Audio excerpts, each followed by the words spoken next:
Estados Unidos busca imponer más impuestos a los más ricos, cosa que ni cercanamente lo ha sugerido el presidente Andrés Manuel López Obrador, y le dicen comunista y dictador. Bueno, pues quiero decirles que en Alemania hay festejos allá en Berlín por la aprobación del referéndum que expropia más de 100,000 viviendas de inmobiliarias, casas vacías para la gente que no tiene vivienda. Si esto lo hiciera Andrés Manuel López Obrador, insisto, lo estarían tachando de come niños, comunista, dictador, copia de Hugo Chávez y de Fidel Castro. En una Alemania en donde también llevó las riendas una mujer por más de 16 años, pero no era dictadora. Me refiero a Angela Merkel, que además era aplaudida por muchos en la oposición mexicana. ¿Por qué? ¿Por qué con López Obrador sí y alrededor del mundo no? ¿Por qué Joe Biden dice hay que ponerle más impuestos a los más ricos y no hay pedo? ¿Por qué en Alemania aprueban el referéndum para expropiar más de 100,000 viviendas de inmobiliarias vacías y no hay pedo? Y en México le quieren cobrar lo que deben los ricos en impuestos. Y bueno, pues ya se ha escuchado toda la mierda que se dice de Andrés Manuel López Obrador. César, ¿te has preguntado por qué? No, creo que la respuesta es fácil, Vicente, porque, a ver, cuando nosotros vemos un país como los Estados Unidos o vemos países europeos, ¿no? Esta comunidad europea, nos damos cuenta que la mayoría de los medios de comunicación son realmente independientes. Realmente los medios de comunicación pueden tener ciertos intereses para hacer un trabajo periodístico muy directo. No está tan mezclado el dinero del gobierno como lo que pasa en México, y ese ha sido un grave problema. Incluso la parte política del negocio de los presupuestos de los partidos tiene que ver porque en México, malamente, no hemos entendido y con esa intención de que no haya dinero mal habido que pudiera financiar campañas, nosotros somos, por medio del INE, quien le damos ese dinero a los partidos. Pero en los Estados Unidos no pasa eso, en Europa no pasa eso. Simple y sencillamente tenemos políticos, que son muchísimo más preparados, con todo respeto, que los mexicanos. Dos, que ven más por intereses en común, si me explico, de partido, que lo que nosotros vemos en México. En México, y incluso con el siguiente tema que vamos a hablar, todo tiene que ver con el dinero y con el poder, desafortunadamente. Y como desafortunadamente el interés única y exclusivamente, a ver, yo he conocido grandes reporteros que digo mis respetos, y que hacen trabajos espectacularmente bien hechos, y aquí en Sin Censura hay muchos de esos. Y la verdad es que merecen todo mi respeto porque primero van buscando la verdad sobre cualquier otra cuestión.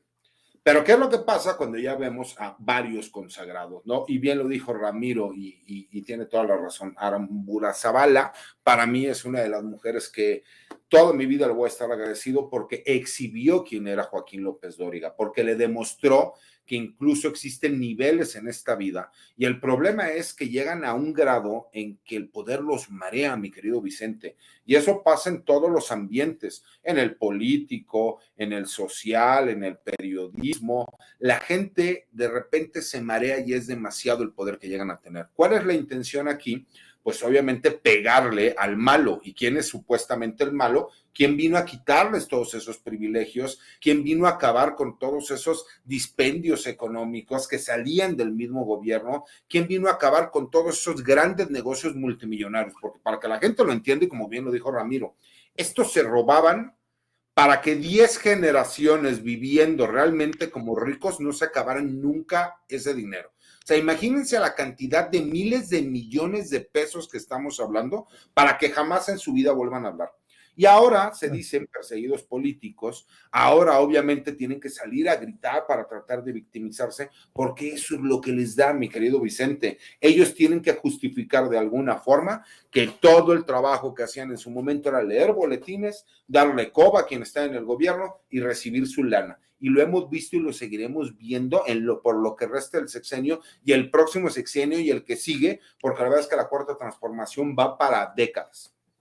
Qué interesante lo que menciona el abogado, mi querido Ramiro, en este análisis, cómo la cooptación de los medios de comunicación por los más ricos. Y yo le voy a pedir a César, solo para hacer un ejercicio rápido, que me ponga la lista de los 14 más ricos de México, esta lista que nos ha estado poniendo, para pensar, solo pensar. Carlos Slim, Germán Larrea, Alberto Balleres, Eva Gonda de Rivera, María Aramburuzabala, Jerónimo Arango, Ricardo Salinas Pliego, Antonio del Valle, Emilio Azcárraga, Carlos Janrón, José Francisco Calderón Rojas, Roberto Hernández, David Peñalosa y Alfredo Harp. ¿Cuántos de estos, si no es que todos, están invirtiendo en campañas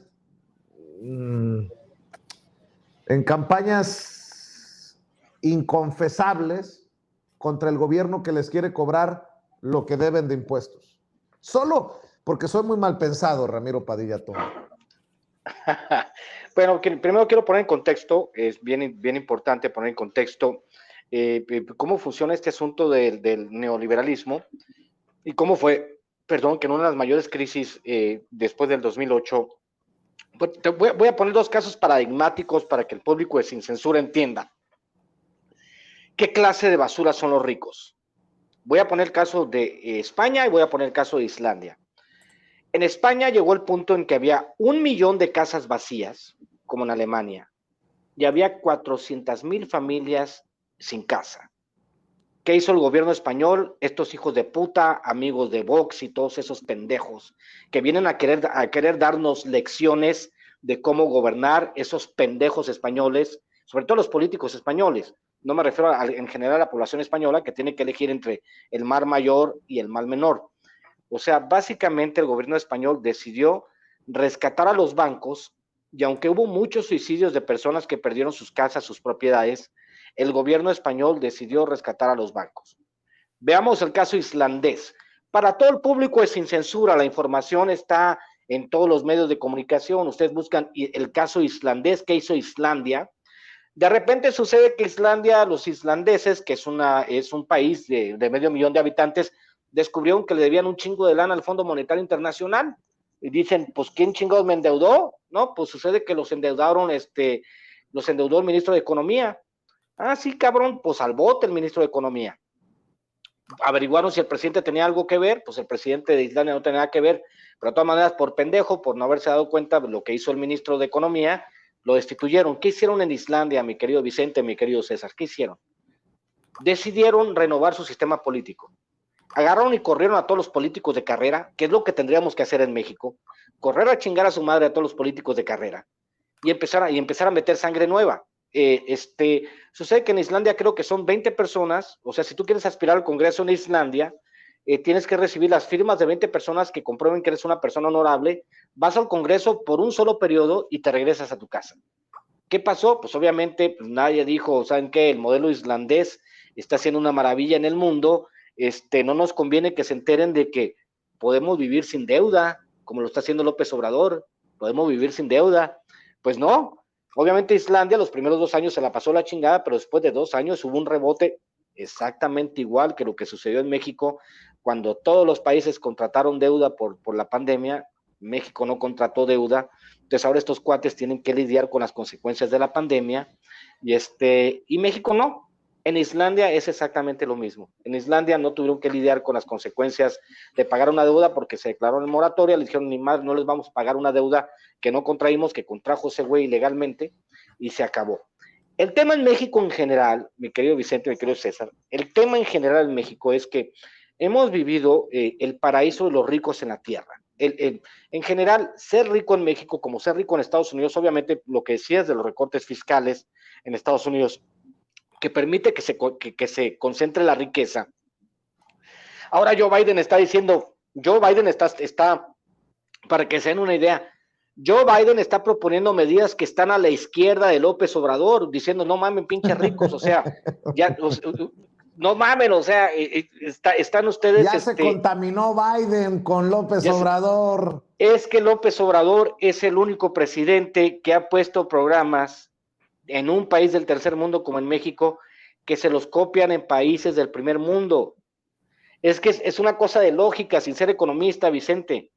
Si tú provees a la base más pobre de estímulos fiscales o de estímulos monetarios, ese dinero a fuerzas tiene que fluir hacia arriba.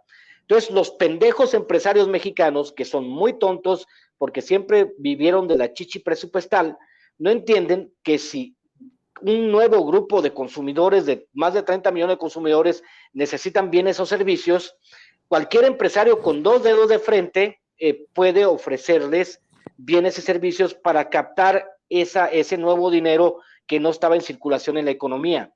Lo han entendido Francia, lo han entendido Estados Unidos, lo han entendido muchísimos países en el mundo.